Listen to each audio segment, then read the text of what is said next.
All right. Hello, everybody, and welcome to Geopolitical Trends, where truth matters. Excited to be with you as always.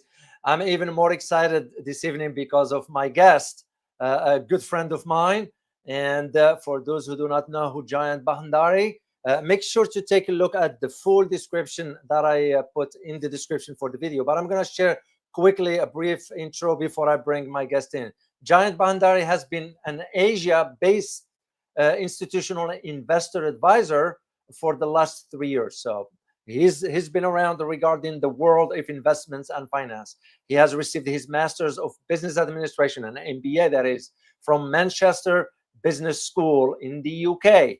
In addition to that, he holds also a Bachelor of Engineering from Sri Govindram Shikha Siara, I hope I pronounced it correctly, Institute of Technology and Science in India. He frequently writes on cultural, political, and social issues for several publications. So let me bring in my guest. And hi, Jayant. Thanks very much for having me here, David, and hello. We're very, very excited to have you. The whole community was waiting once they found out you are coming. As a matter of fact, I'm going to share this with you because I want to have it on the record. Look at this one here, this post here. Somebody's been waiting for 7 hours for you. Oh, well, I'm flattered. I'm flattered. Thank you. So I just want you to know. So, guys, we have a very packed show for you. There's a lot of information that Jayant's going to be sharing with us. We're going to be talking about India, of course, about the role of India that is some sort of creating some issues in Southeast Asia. So, and Jayant's going to be providing us his insight, his knowledge, his analysis about all this. And of course, it's up to you guys to reach your own conclusion. So Jayant, I'm going to start first with the recent trip of the Prime Minister of India, Narendra Modi, to Saudi Arabia. In your opinion, what is the objective of the trip? Is he going to ask for money? Is he want there to ask for energy? What do you make out of that trip?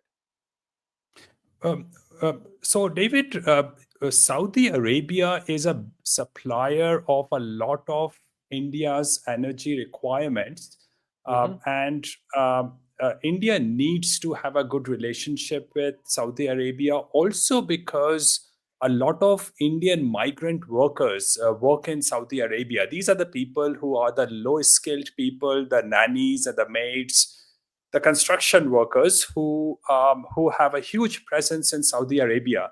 A few weeks back, Saudi Arabia cancelled visas of Indians, short-term visas of Indians on visiting there. And internally, Modi is under a massive amount of pressure. If you recall, he lost election, the majority election, majority presence in the parliament last year because of lack of employment in the country, in India. So he need to send more and more of these young people outside the country for two reasons. One is that he desperately needs remittances. If India does not get those remittances from these poor slave workers, Indian currency will fall very, very badly. So India needs foreign currency. It needs Saudi Arabia to continue to accept Indians. But also, if these young Indians are left within the country, they cause trouble. There are all kinds of fanaticism and religious wars, language wars, regional wars, battles are starting in that country. The country is falling apart, and Modi cannot afford to have these young people create trouble. And he solves the problem by sending them abroad and getting some remittances. That's what he did with Israel. He started sending people to Israel so that they could take over the places that Palestinians had vacated. So my guess is that Modi went to Saudi Arabia to ensure that more Indians were accepted in the infrastructure projects that Saudi Arabia is coming up with. Now, I know that some people talk about the fact that the biggest prison population in Saudi Arabia is made up of Indians. Did Modi go to Saudi Arabia to get these people released? I seriously doubt it. Modi really doesn't care about Indians. He doesn't care about what happens to people within the country or outside the country, including in terms of what happened recently in Kashmir, he doesn't care a fig about it. What he Mhm. cares, so I don't think he went there to get these Indians released. He went there just to ensure that his prime ministerial seat stays there for him. Wow. Yeah, because it was so confusing, at least from my perspective. I asked myself, what will be the objective for his trip to Saudi Arabia at this time, given that there are enough tensions inside India that he needs to address and deal with. So, and one of those tensions that I wanted to bring up to your attention here has to do with the tariffs that the United States imposed in India. And India didn't respond to the Americans, but they went ahead and imposed 12% tariffs on the Chinese. What's wrong with that picture? Firstly, really, India can't really do much, and India doesn't really care either, Hmm. because India is immune from what happens outside the country economically. And the Mhm. reason, David, is that Indian economy is a very low economy. 80-90% of Indians go to bed hungry. The GDP per capita is $2,500, and this is not a country that really cares. I mean, a starving guy has nothing to lose, so you can impose whatever tariff on him, or they can impose whatever tariff on other people. The situation of the starving guy isn't going to really change to any meaningful degree. So India doesn't really care, but also remember that half of the foreign currency that comes to India comes because of services exports and remittances. Now, both of these things bypass any kind of tariffs. So I can fully understand that the US is not happy with the fact that so many H1B visa people send money Mhm. back to India. The migrant workers back send money back to India, and this money is not taxed by in terms of import duties by the US. So I guess America and India can't really do much about it, because if India creates any problems here, other countries can retaliate very badly against India, and India desperately need these remittances and service Yeah. export to stay tariff free. Again, these comprise of 50% of India's foreign exchange inflows. Yeah. So why India didn't respond to the US when the Well, United States no, imposed tariff? I think they pretty much responded by saying, "We will prostrate, we will genuflect, we will do whatever you want us to do. We will Wow. be, we will humiliate ourselves, and we will let you humiliate us. You will tell us that other nations are coming to kiss my asses, and I will still prostrate in front of you." Modi visited Washington right away, very soon after Hmm. Trump inaugural happened, and he pretty much prostrated. He was humiliated by Trump, but they have no self-respect. So Modi and the rest of the Indian government will do whatever is required to stay alive and whatever is expedient for them. Yeah.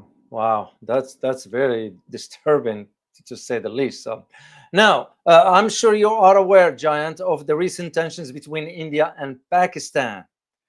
And the way I'm looking at this, beside, of course, nobody expects, which is a sad turnout of events regarding the targeting of the tourists in Kashmir and so forth.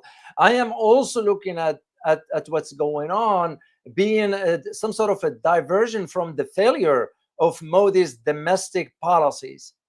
Will I be fair in that assessment? Well, both India and Pakistan governments, rulers who are predatory and crooked and corrupt, Hmm. want to, and demagogues, they want to create diversions for their people. They want to engage their people in nonsensical issues. So that is what both of them come up with.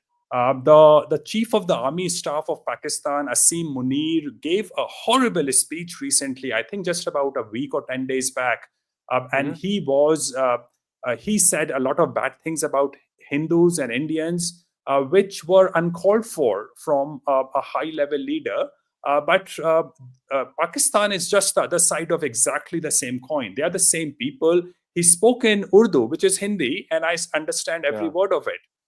And the other side of the coin is Modi. He is doing his own demagoguery. He is himself diverting attention of Indians from the key issue that India is falling apart and economically it is stagnating, and lives of a large chunk of Indians is getting extremely miserable. Now, if you were pointing at this being possibly a false flag operation in Kashmir, I don't think so. And the reason is not because they wouldn't want to do anything that gets them votes or distraction of people, but because they are so utterly incompetent. Yesterday, close to my hometown in India, in central India, Indian Air Force dropped something on a house. And that was a mistake, probably. But they are so utterly incompetent. And most of these people, and this is very important to remember, that whenever there has been a war between India or Pakistan or any of the two countries in that region, in the Middle East or in South Asia, most people die because of friendly fire. So rationally, mathematically, you would be better off not participating in the war and let the other party fight the war against you, and they would destroy themselves. Now, I know it sounds hilarious, but these countries are extraordinarily dysfunctional. This large institution of the armies that India, Pakistan, and Bangladesh have are dysfunctional. Nothing happens. They have really no control over the guy at the front. The guy at the front does what he wants to do. There's no discipline. There's no proper equipment. So, no, I don't think that this was a false flag operation in Kashmir. This did happen, and because Modi is just so incompetent, the country is so incompetent, everyone is so incompetent that they could not have got away with that by doing a false flag operation. I had a chance to read one of your posts on X. I follow you. Just guys, I'm gonna put the link for you. As I already put it in the description, if you wanna follow Jayant on X, on Twitter, that is so. And Jayant posted their articles and so forth. Very, very interesting read. So I had a chance to read one of your posts, Jayant. I'm gonna share it with the community here. That's right there. And you wrote, Indian Army Forces operates in the technological ecosystem of the 60s, and they have no understanding of collateral damage or even pursuing the criminals. Their key job is to create headlines that they are doing something. What led to that post, Jayant? Is this a reflection of what's going on? Yeah, look at what happened on 26th November, 20 years back, when there was a terrorist attack in Mumbai. And you could see, if you really watched, paid attention to how Indian commandos were dealing with the situation, they were muzzle sweeping what was in front of them. Now, those people who don't understand muzzle sweeping, it pretty much means that you just shoot everything in front of you. You shoot at random. You move your guns rapidly from left to right so that you kill as many people as possible. Now, that, of course, increases the probability of getting one bullet into the head of a terrorist. But there is a huge amount of collateral damage.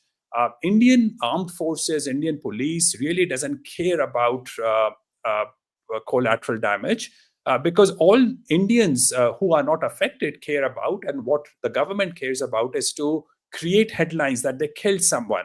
And what happens in India, David, is that unlike what happened in Stalin's USSR, where when police was instructed to get rid of some people, documents needed to be signed. In India, police will just go and kill people. without any need to sign documents. And these are called encounter killings. There's actually a Wikipedia page on it, and it's a fully Wow. legitimate situation. Indians get killed, but what Indian armed forces do is that they just go and kill some innocent people if nothing else works. Because, going after really hardened criminals is a tough job. You don't really want to be killed yourself. So to avoid that risk, they just go and kill some innocent people, and then dead people cannot fight in the court. Not that Indian courts work in your favor. Indian courts do nothing like justice.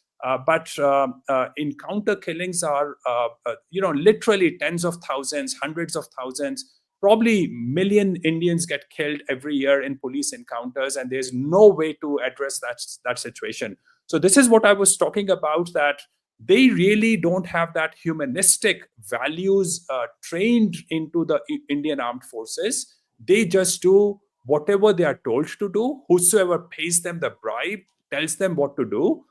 And if an innocent Indian gets killed, it's none of their problems. Actually, it's not a problem of an average Indian either, because he has no empathy, he has no interest in other people. He just wants to feel good watching his television that these Indian armed forces are going there and killing the terrorists. Now, it doesn't, tomorrow he might himself get killed, but that will be another matter. Wow, that's interesting. Let me go back quickly here to the Pakistan, then we'll move into another segment of the conversation here. So it looks to me that now I'm concerned. I'm watching from outside in as tensions between India and Pakistan now reaches some sort of a boiling point, and I feel comfortable saying this following the deadly attacks in Kashmir. So now, are we looking at a war between India and Pakistan? And second thing is, what will happen to the status of Kashmir? Well, Indian government illegally, against the constitutional order, incorporated Kashmir fully into India. That was illegal. You did not really need to go to the Supreme Court. Indian government had no right to remove the special status that Jammu and Kashmir enjoyed within India. The agreement of accession that Jammu and Kashmir and India had meant that the other Indians were not allowed to own properties in Jammu and Kashmir. Apart from defense and a few other things, everything was supposed to be left to the internal government of Jammu and Kashmir. So Indian government under Modi and Shah removed that special status. Supreme Court of India should have clearly gone against the government, but it did not. But that also tells you that Indians don't believe in fairness. Indian Supreme Court has no concept of justice. And they are all bribe takers, really. I have known some of the top justices, and the only thing that matters to them is bribes. They don't even care about Hindus. If they started caring even about Hindus, I would at least get a positive feeling that they have some values. So, firstly, Jammu and Kashmir status should not have been removed. But also, by removing that status, they antagonized China. Now, any war with Pakistan will be a war with China indirectly. Because what will happen is that China will station troops all across the border with India to make it difficult for India to fight just with Pakistan. But then remember, these Indians and Pakistanis are both dysfunctional. They know they can get nothing done. But moreover, they are sheep as well. That is why for the last 1,000 years, foreigners have always managed to enter India, which includes Pakistan and Bangladesh, and do whatever they wanted to do. So they ruled these countries, these people like slaves, and these people gave in right away. That character continues today. They don't want to fight. The rulers of both Pakistan and India want to demagoguery for internal distractions, but they don't really care. They won't fight either, and they don't really have the capability to fight. Well, that's why I keep saying to myself, couldn't they come to some sort of an agreement and discuss what the differences are? I mean, I see it on both ends. India could do that with Pakistan and solve whatever issues, and India can also do that with China and solve the issues. Yeah, and this is a big major handicap rational people suffer from. Rational people think that there's always a solution to every problem, that it is Mhm. always possible to sit across the table and come to a negotiation and a contract and a discussion and Mhm. give in a bit, take in a bit, and just be friendly that life is not perfect. There's no clear white and black line. God did not create uh, boundaries between countries. So just sit down, talk about those, and sort them out in a friendly, amicable fashion. That is not in the character of South Asia. In just about all surveys, South Asians, which is Bangladeshis, Indians, and Pakistanis, come across as among the most racist and selfish people. So they don't really sit across the table to do a win-win transaction. So they cannot come to a conclusion on anything. They are not driven by love or harmony. They are driven Mhm. by hate for the other people. And there is a very popular Urdu Hindi word which is bhadas. They want to take their frustration on other people. So if you thought that Indians currently are angry about what happened to these 26 people who got killed in Kashmir, no, they don't care. Literally thousands and thousands of people die every single day in India for Yeah. all kinds of unnatural reasons. Just in Mumbai, 10 people die on railway tracks every single day. I know it's impossible to believe, but that's the number. They don't really care. Indians have no empathy. They are just taking their frustration out because Indians are internally very dissatisfied, very stressed, very frustrated, and they want a scapegoat. And for now, Pakistan is their scapegoat. Not that Pakistan is saint, not that Pakistan is a good place, not that they Yeah. are saintly. It just means that if I had to sort out any problems, there are so many problems staring at my face within the country, right outside my house, that there's no reason to worry about Pakistan. About if we are to think about Southeast Asia, so beside the issue of Pakistan, I'm noticing that like India does not have a good relationship with its neighbors. I'll take the example of Nepal. I take the example of Bangladesh. I'll take the example of Bhutan. Why is this? Why India does not sort of live in a coexistence, peaceful manner with its neighbors and trying to influence, especially for Nepal, Bhutan, and Bangladesh? Why is that? Well, you're projecting Western words on India, peace and harmony and getting along, win-win. These are all Western concepts which have no Uh, connection with the Indian mind, and that, of course, apply. When I say India, I mean Pakistanis, Indians, Bangladeshis. They have yeah. these words have no connection with the minds of these people. When you buy a property in India, David, and this is across the board true with every single property. The first thing you do is to set up high concrete walls around your property, because the neighbor will want to take over pieces of your property or even take over your property. When I started living in the UK, I was so confused about it that people did not have fences. They did not have border walls between the Hmm. houses. They just Hmm. left the grass run between the all across the in front of the houses, because there is uh, Western people are trusting people. They are trustworthy as well. But Hmm. Indians want to take over other people's houses the moment they can. And this is the situation with the neighboring countries as well. What happens in your neighborhood and your house also is the same mentality that makes you run your countries. And as a result, India is always uh, fighting with other neighboring countries to bully them around. The end result is that the closest country that they should have, Nepal, has moved to the side of China, because Nepal is the only Hindu nation on the planet. So India should have had a good relationship with Nepal, but they bullied Nepal, they blackmailed Nepal, that Nepal basically gave in and moved towards the Chinese way of control thinking. And Hmm. similarly, Bhutan will eventually gravitate towards China. Currently, Bhutan is stuck because Indian armed forces are stationed in Bhutan, and India supplies, I think, close to half of everything that Bhutan needs.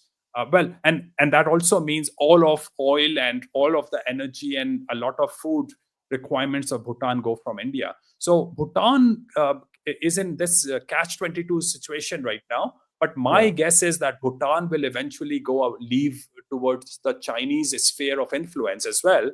Now with Bangladesh, that was the only friendly neighbor India had, but the only friendliness that existed there was friendship between Modi and Sheikh Hasina.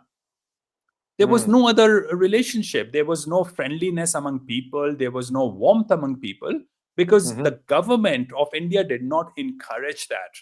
And as a result, the moment Hasina went, the relationship with Bangladesh fell very, very rapidly. The same happened with Maldives as well. So the end result is that India actually is one of the most close-minded country, and it has close borders with all the country. I think pretty much you can't really go by road from one place to another to any of the neighboring country except for Nepal, unless you are doing transportation of goods with China. And Sri Lanka, India wanted to set up a bridge with Sri Lanka, and Sri Lanka said, no, hey, we don't want land connection with you. So Indians in microcosm do not get along with each other. It's an atomized society. They fight with each other all the time. There are all kinds of internal conflicts, and the same mentality reflects in their relationships with other countries as well. Liking this video so far? Don't just be a watcher. Go ahead and hit the like, share, and subscribe button. And don't forget to tap the bell so you will not miss any of my videos or live streams. This way, you will be supporting a channel that stands for the truth and objective reporting. The choice is yours. Thanks for your support. All right. Well, this leads us to talk about the Southeast Asia writ large vis-a-vis the relations with India.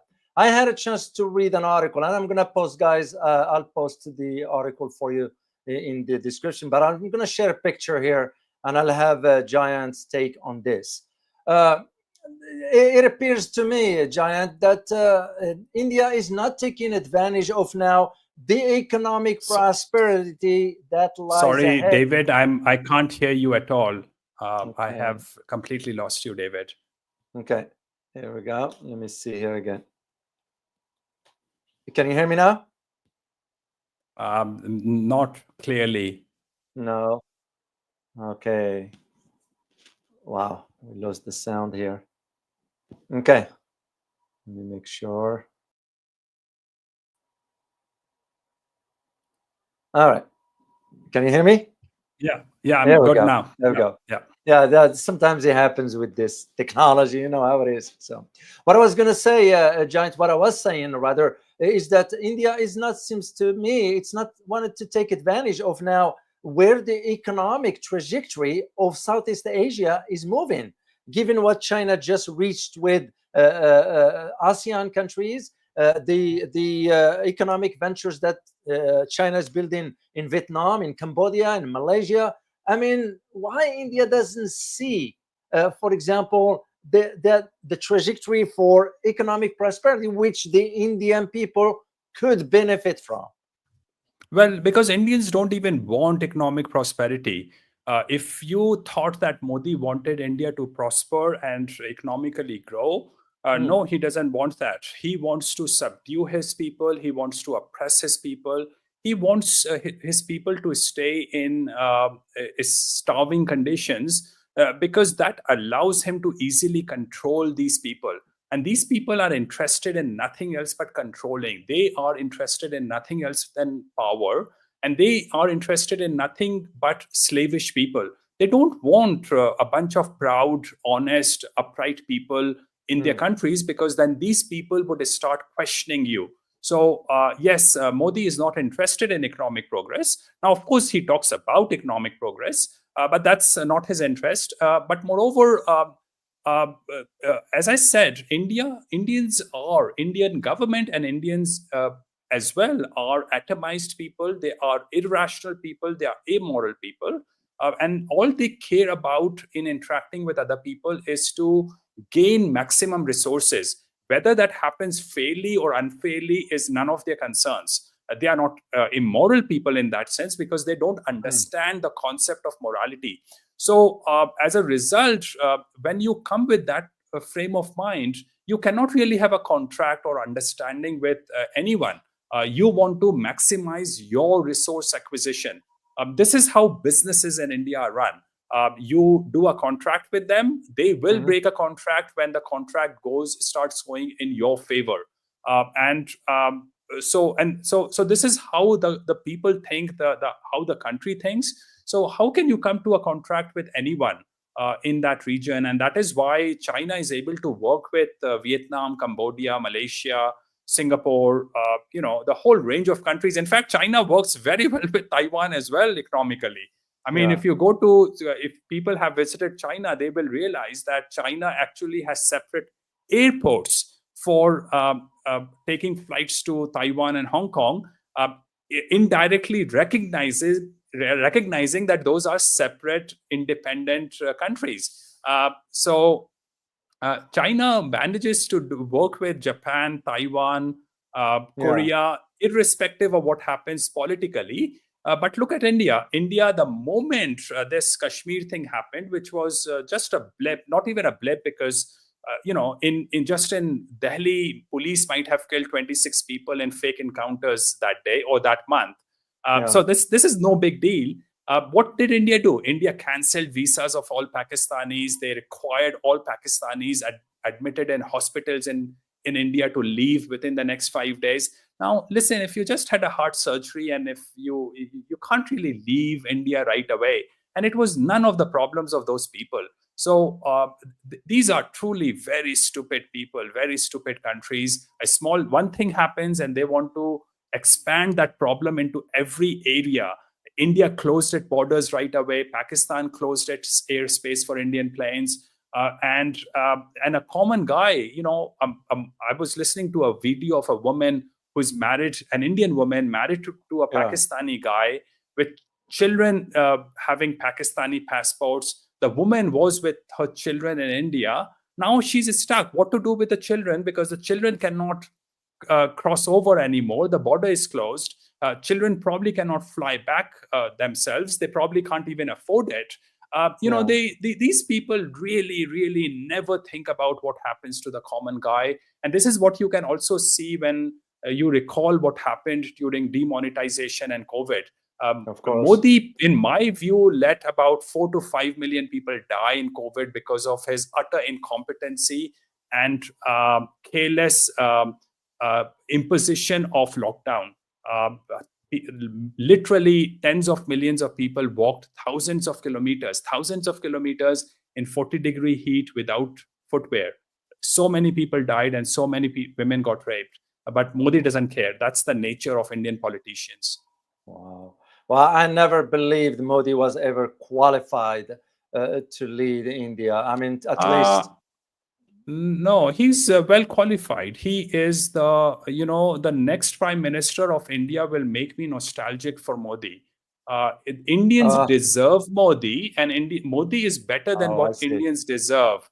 And the next one will be even worse. And I completely agree. I dislike Modi, not just because he's a hate-filled demagogue. He's also extremely low IQ. He has the IQ of a street goon. My guess is that his IQ is less than 75.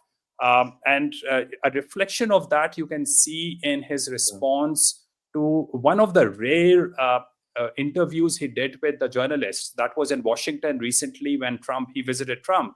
And someone asked him about what he was discussing with Trump about in terms of Adani's arrest warrant in the US. And his response was, we believe in a friendly world. We consider the world to be our family. So he went off the tangent into some totally nonsense stuff because he has no capability to respond using his own brain. He's a low IQ person. Wow. Well, it's true. I never heard Modi had any live press conference in which he Never. answers questions from international journalists and so forth. So I don't think so he can articulate the issues very clearly. He can't even think about those issues. He cannot conceptualize those issues. That's his biggest problem. He's a very low IQ person, but take my word for it. 5 years from now, when the next prime minister comes, if that's not Modi, you will be nostalgic for Modi, because that's how rapidly the situation is deteriorating in the country. Wow. Let's talk about now. Once again, I read a lot, so that's how I keep up with everything that is going on regarding India and the neighborhood and so forth.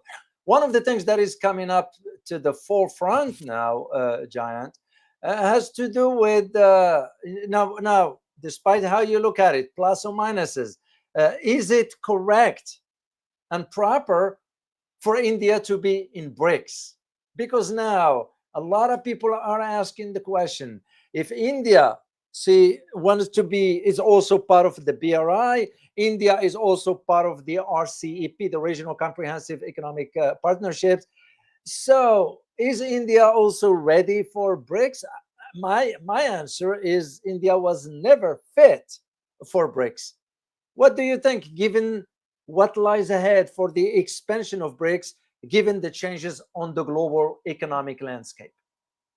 Well, India destroys every international organization it becomes a part of. India can afford to be friends with Iran, Russia, and USA at the same time.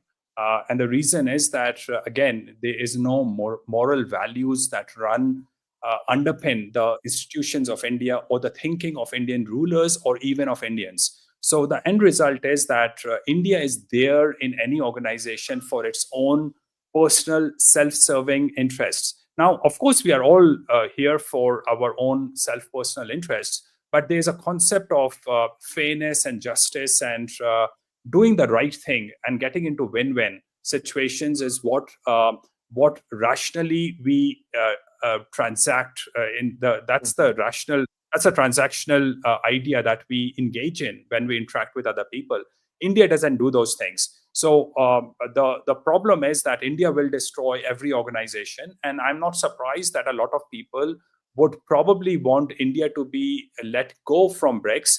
But at the same time, who are the countries in BRICS, David? Apart from Russia and China, every country is a non-entity. Now, I do know people ask, why is Saudi Arabia or UAE interested in BRICS? And the reason is very simple. Unlike what most people think, the oil supplies of Saudi Arabia and UAE and other Middle Eastern countries do not go to the US or Canada. They go to these other third world countries. So Saudi Arabia and UAE have it in their interest to have to be seen in positive light by countries like India, despite that they otherwise dislike Indians completely. So again, my view is that any organization of third world countries does not work anyway, because they are third world countries because their institutions are third world like, and they think in a third world fashion. So BRICS will end up becoming a third world organization. And again, if they think they could replace G7 or a Western run institution, they're completely wrong. It will never, ever happen. If they could do that thing, they would have already become first world countries. So you can think mathematically about it if you want. But in my view, if there is any BRICS, that's Russia and China. Everyone else is either there to show up or is a non-entity who wants to be seen by his own people as important by being a part of BRICS. Well, I'm starting to question literally where BRICS is headed, because there is no solid foundation there to implement policies. In the case, for example, if India doesn't play by the rule with the economic bloc, then it needs to be out. But there is no mechanism by which to let India out of BRICS. Yeah, and also when you lose touch with what you originally started with, you start doing things which make no sense. So now BRICS has, I know, many kind of groups. They have a lot of money. a few 100 or 150 billion dollars in reserves to buffer transactions of these countries. But really, 150 billion dollars to me might sound great, a huge number. But on a national scale, these are very, very insignificant numbers. And you look at what BRICS is doing in Brazil, they will be discussing about, I was reading about it, global health, climate change, AI governance. Now, this has nothing to do with what BRICS was supposed to do. This is the third world way of thinking. And I'm not just, Brazil is, of course, is still a third world country and is still 4 times richer than India, quite rightly, because they are 4 times smarter than Indians. But at the same time, it is still a second world country with a second world way of thinking, and they get into all these stupid things. These things allow useless bureaucrats and politicians to look important, fly first class, travel the world at the expense of taxpayers, etc., etc. But these are wasteful expenses which should be cut down. My suggestion would be that throw away this organization, because the only reason behind this organization is China and Russia. And China doesn't want to be too visible as China. So they are very likely using BRICS as a front to get things done that they want to get done. Wow. But on this note specifically, Jayant, I had a conversation with someone, and the question I was asked, as a matter of opinion, and it caught me by off guard, I'll admit it, about Singapore. Could Singapore be a good player in BRICS? Or could BRICS extend an invitation to Singapore? And the reason why I wanted to mention this, Jayant, you are familiar with Singapore, the investments and so forth. Recently, the United States imposed 10% tariffs on Singapore, even though Singapore has a surplus with the United States. And it just didn't make sense to me. I heard the speech of Lawrence Wong, the Prime Minister of Singapore. He lashed out at the United States. But when I was asked about the question whether BRICS should invite Singapore, I was kind of surprised by that, and I said no. Will I be wrong in this assessment, Jayant? I agree with that. Singapore is one of the most is probably the best run country on the planet. I used to live in Singapore early last decade. I lived there for 2-3 years. It's just an amazingly well-run place. And they don't waste their resources participating in stupidities. So unless Singapore saw a clear benefit in participating in something like that, they wouldn't waste even a single bureaucrat's salary to travel between Brazil and Singapore. So Singapore is very careful about the tax money it collects. It's a very rational government. Now, of course, government servants are apathetic. Courts don't work. I understand all those things. But compared to what happens elsewhere in the world, Singapore is a very, very well-run country. And Singapore prefers not to get involved in wasting its money. But also, Singapore is probably the only country on the planet which navigates China and the US extremely well. It keeps a good relationship with China. It keeps an excellent relationship with the US, and probably even hosting naval forces of both the countries. I don't know, but this is what the rumor you hear. So Singapore does a good job, and they does it not out of expediency. They just do it out of good nature and friendly behavior towards both, because they see that both of these countries are what they benefit from. But also, I think the same way, David. I would one day want to see China and US come closer, because I see a huge amount of symbiosis between the two countries. Americans are given a lot of negative information about China, which is erroneous. But at the same time, Chinese are not.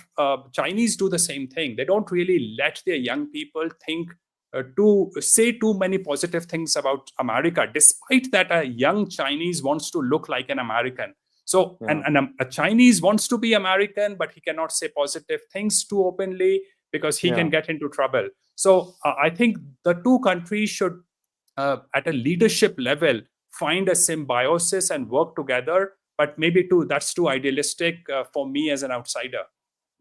Yeah, that's a good point. I mean, I'm still thinking in terms of BRICS and Singapore. I don't see it working because Russians will never forget that Singapore has imposed sanctions on Russia. In other words, it joined the West for True. that, and they are not going to forget that. It just what surprised me the most, Jayant, was the speech by Lawrence Wong. I didn't expect him to lash out at the U.S., which is rightly so, because you don't impose this kind of tariffs, and now we're finding out that we have shot ourselves in the foot. It's because we expected that China's going to back down. China's not backing down. And Yeah, well, I think Trump approached China the wrong way the way, and I'm very pro-Trump, but I think yeah, when you say things like these leaders are coming to kiss my ass, I don't think yeah, it goes down very well with Chinese. These are it's not right. honorable, proud people. And even if they had a reason to come back to the US, they would have found it difficult, given that it would have led to a loss of face.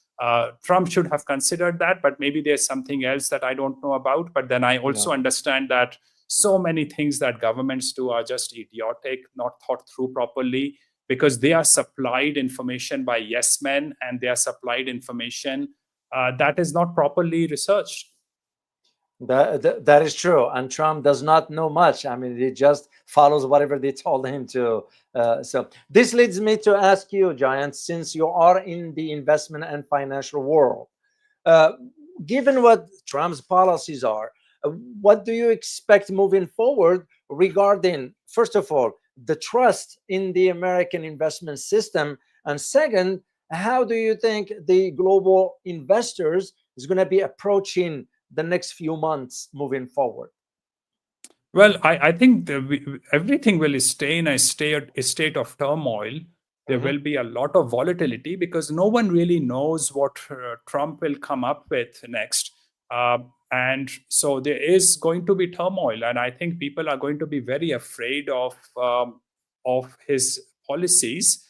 Hmm. Um, Even if they are for the benefit of America, I think a lot of what he's doing is going to benefit America in the short term.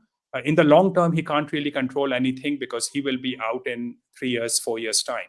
So, Yeah. he has limited bandwidth, limited time to influence. But yeah, next few months, I don't really think we can predict what's coming. I think anyone who tells me he can predict what's coming No. doesn't really know what's happening. You're absolutely correct. So, guys, by the way, I will take a question or two from the audience, super sticker questions for Jayant. If you have one, just prepare it before we talk about our last part of the conversation here. And the last segment of this conversation, Jayant, I want to talk about Europe. Get your feedback on how Europeans now are lifting the trade barriers with China. What does it mean moving forward from the perspective of finance, from the perspective of investment, and from the perspective of the transatlantic relations between the US and Europe?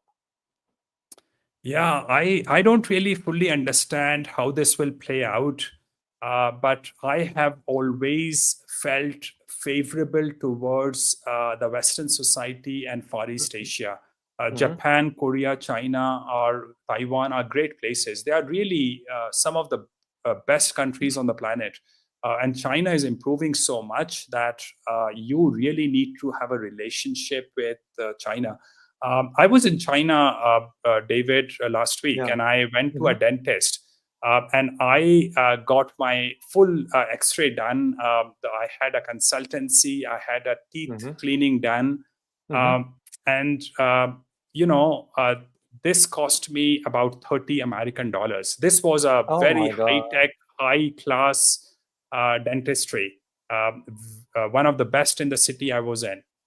And I only paid $30. I asked them how much would a root tooth canal Mm-hmm. cost, and it would have cost me about $100 American. Oh my God. China is just so inexpensive. China is so inexpensive. When I'm in China, I pay anything between the fifth or the 10th of what I would pay in the US. So, and the reason is very simple. Regulatory burden is very limited. People are very skilled. I would say they are as skilled as an average European or American.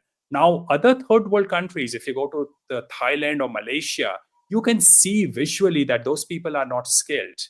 Their hands don't work the way the Chinese hands work. The Chinese are skilled and still they cost you one fifth. And I tell you, Yeah. you can't really compete with them. I seriously doubt if much manufacturing is ever going to return back to the US. Just because Chinese have a good setup. And I can fully understand why any rational party would want to be in a good symbiotic relationship with China rather than an antagonistic Yeah. relationship with it. So I'm pleased if Europe is doing the right thing, but I wonder if they are doing the right thing because they are thinking the right way or because they have been cornered. And my guess is the later, that they have been cornered. So they are Yeah. doing what is right because Europe is doing so many things which are completely wrong in my view. Well, you're absolutely correct. I share your opinion on this, given, for example, the recent statement by Tim Cook, the head of Apple, that the operations will still be in China, despite moving some of the operations to India, which I believe they're going to run a risk.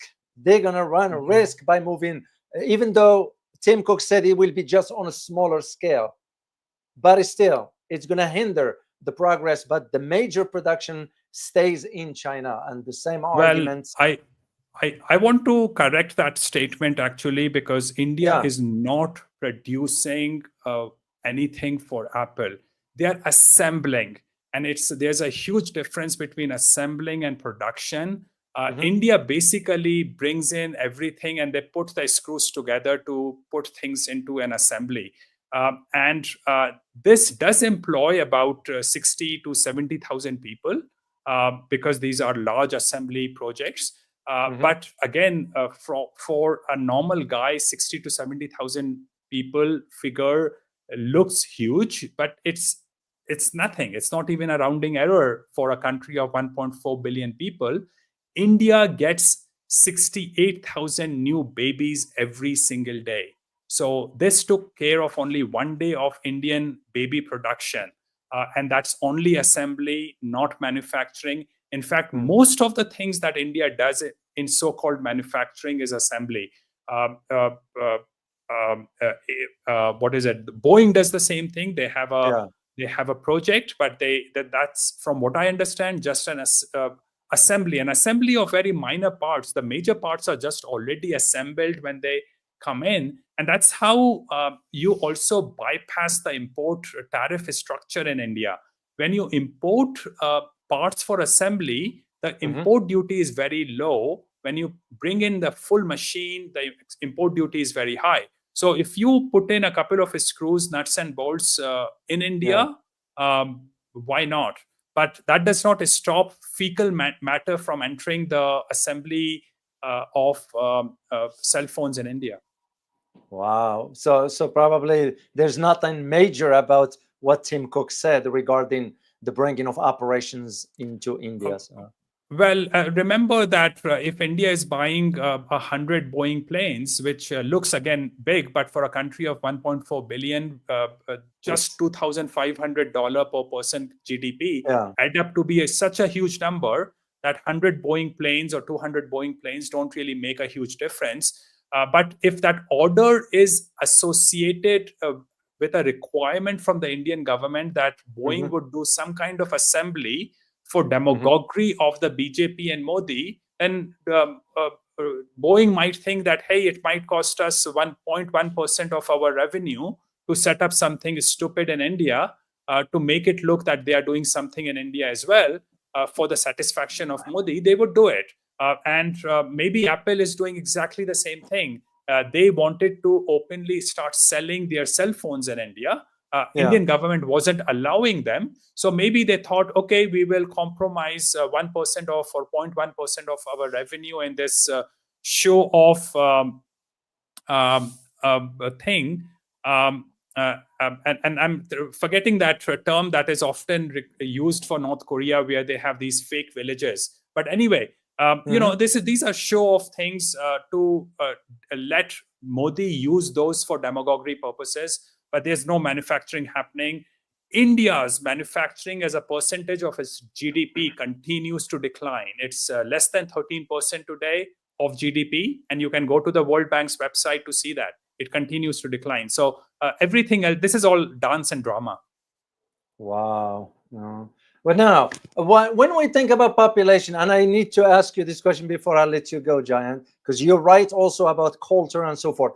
When you think about population, they always say sociologists, those who deal with, or demographers, deal with the issue of population in two directions. If you have an aging population, that could create a problem for you moving forward. If you have a large population, that could also become a liability. What will it be the case of India, that has a large population, but the large population is not equipped or educated or has the infrastructure needed to move forward? Well, so David, I've been talking about it for the last 20 years. I have said repeatedly that India's demography is not a dividend, which these ivory tower sitting people think it was, or still continue to think it is.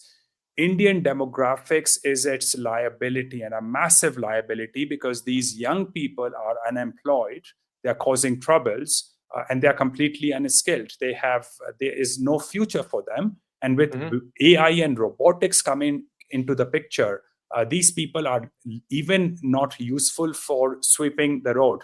Now, they can't even sweep the road properly, actually, because if you see Saudi Arabia, or if you see Singapore or Hong Kong, they don't use Indian nannies and Indian unskilled workers because they are not even trained for such basic things. Their value system conflicts with that requirement. Because if Indian can spit and get away with it, he will. Now, look at some of the numbers, David, if you don't mind. The unemployment rate of the young Indians, which is the age between 20 and 24, is 44%, which means that approximately 1 out of 2 Indians is unemployed right now. Now, don't make me tell you what happens to the other 45% people, 56% people. If you want to get a job with one of the top software companies in India today, you would get a salary of about $350 American a month. $350 American a month. So those people who have formal employment earn extremely low rate.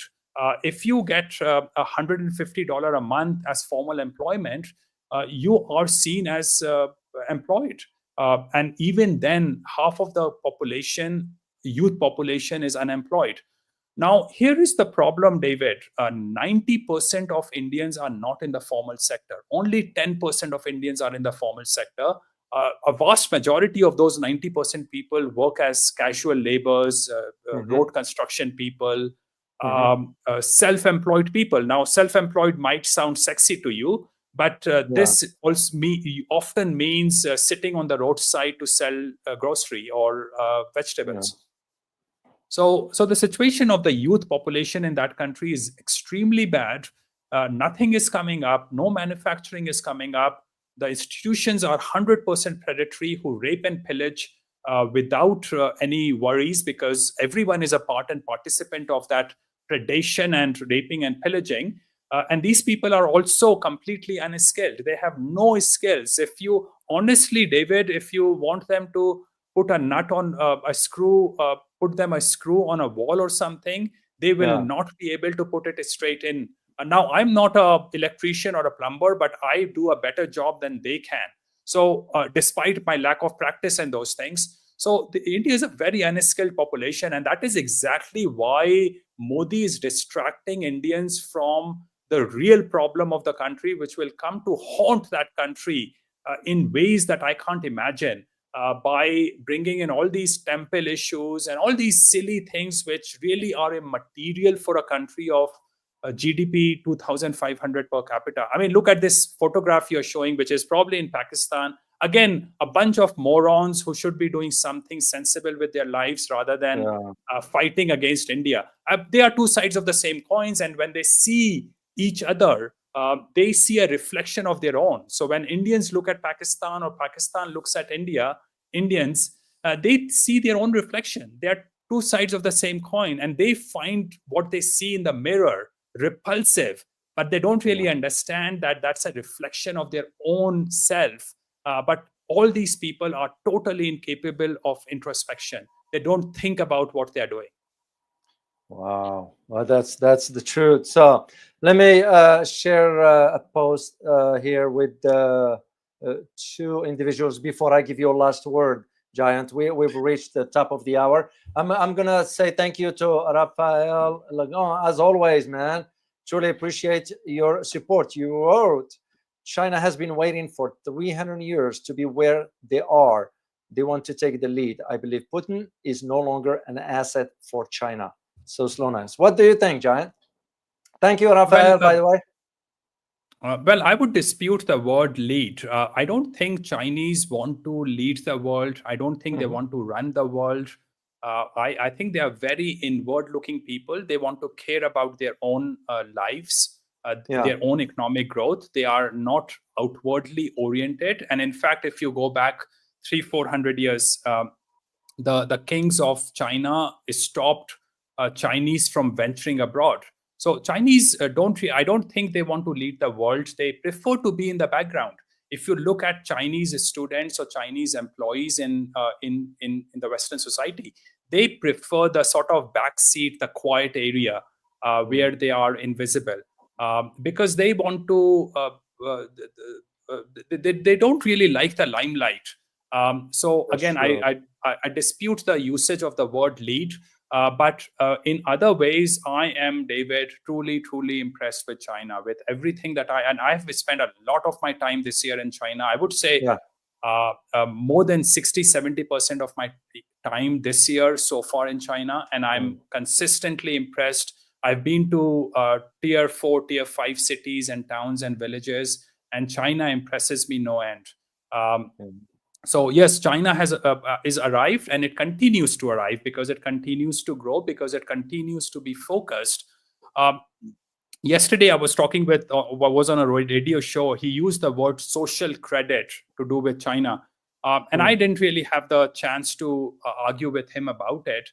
But I have never seen anything like social credit system in China. I'm still trying to wrap my head around it, because what I hear from the Western media is not what I experience in China. Now, regarding Chinese relationship with Putin, I don't know about this. China continues to have a good operational relationship with Russia. I also hear that China has its eyes on the eastern part of Russia, which I wouldn't be surprised, because Russia as a society is facing a lot of social problems. Too much of alcoholism, too much of degradation of the society, and now with the war with Ukraine continuing to go on, a lot of young people dead. So China probably sees a medium and long-term interest in being associated with Russia. Wow, that's interesting. Let me say also thank you to Raul Pinto. Much appreciate you. Great points made by Jayant. 100% accurate. The truth bites. Indeed.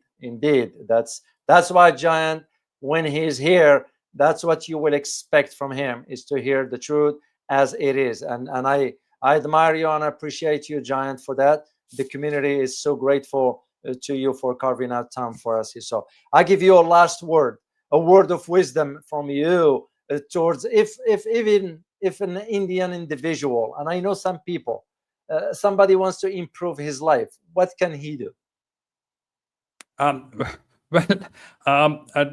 might actually just promote my seminar, David, if I may. I run a philosophy seminar in Vancouver every year.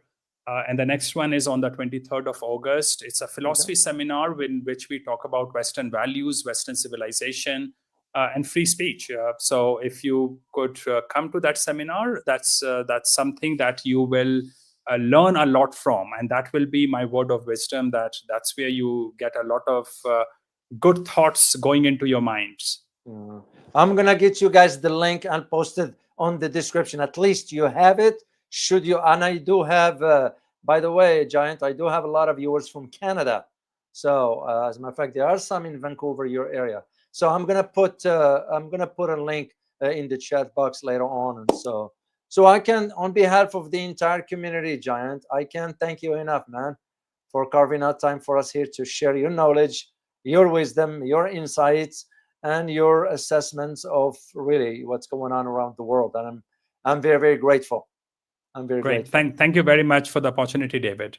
My pleasure. So wait for me till I say bye to our community, and I'll talk to you privately. So, all right, guys. Hope you enjoyed listening to Jayant. As always, it's a treat when Jayant is here. That's what you will expect to hear. So and once again, we are very, very grateful to have him here with us. So remember to join me tomorrow for my conversation, for the community conversation, that is. And I'm going to have Dr. Stewart. He just called me this afternoon to confirm for tomorrow. So he will be answering some of your health questions tomorrow. So just prepare some of your questions.